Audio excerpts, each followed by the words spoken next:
பித்ருலோகம் என்று சொல்லப்படுகிறது சந்திரனோட அந்த பௌர்ணமி சந்திரன் இருக்கிறது இல்லையோ, அதோட பேக் சைடு அந்த இருண்ட பாகம், இது பித்ருலோகம் என்று ஒரு சங்கல்பம்தான்.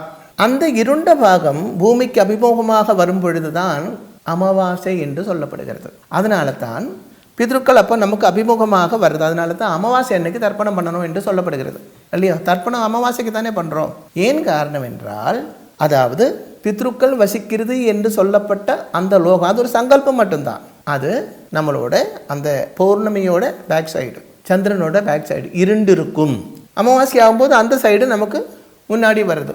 அன்னைக்கு தான் பித்ரு கர்மங்கள் செய்ய வேண்டும், அப்படி ஒரு சங்கல்பம். ஏன்னா அப்போது ஸ்ட்ரைட்டாகவே நாம் செய்யப்பட்ட அந்த பூஜைகள் பித்ருக்களுக்கு போய் சேரும் என்று அர்த்தம். அப்போ உண்மையிலே அப்போது பித்ருக்கள் அங்கே கிடையாது. ஆனால் நம்ம செய்யப்பட்ட கர்மங்கள் பலங்கள் அங்கே போயிட்டு அது பித்ருலோகத்தில், அதாவது பித்ருலோகம்